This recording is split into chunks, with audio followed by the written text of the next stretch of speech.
ఇప్పుడు కూడా కన్విన్స్ చేయగలరు. ఇంకోటి స్థానిక ఎన్నికలలో నీ పథకాలన్నీ పోతాయి. ఇప్పుడు ఇప్పుడు క్రిందటిసారి వాళ్ళదే చెప్పారు కదా, సంక్షేమ పథకాలన్నీ పోతాయి మీ అనేది. అదే చెప్తారు వీళ్ళు కూడా. ఇప్పుడు నీకు 4000 పెన్షన్ ఆగిపోతుంది, వచ్చి ఓటేయాల్సిందే మాకు అని చెప్తారు. అట్లాగే అదేది తల్లికి వందనం ఇస్తున్నారు కదా, అది నీకు పోకుండా ఉండాలంటే మాకే ఓటేయాలని చెప్తారు.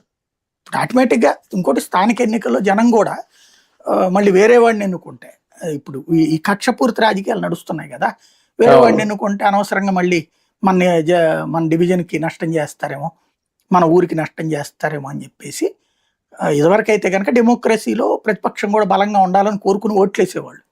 గత 15-20 ఏళ్ళ నుంచి కూడా రాష్ట్ర విభజన నుంచి బాగా ఎక్కువైపోయింది ఇది. అంతకుముందు కూడా మెజారిటీ ఉండేది, బట్ ఈవెన్ కాంగ్రెస్ విడిపోయిన రోజున కూడా అధికారంలో ఉన్న వాళ్ళకే మెజారిటీ వస్తుంది. కానీ కొంత ప్రతిపక్షానికి కూడా ఛాన్స్ ఇచ్చేవాళ్ళు. ఈవెన్ రాజశేఖర రెడ్డి అధికారంలో ఉన్నప్పుడే కదా కొడాలి నాని గుడివాడలో మున్సిపాలిటీ గెలిచింది తెలుగుదేశం తరఫున.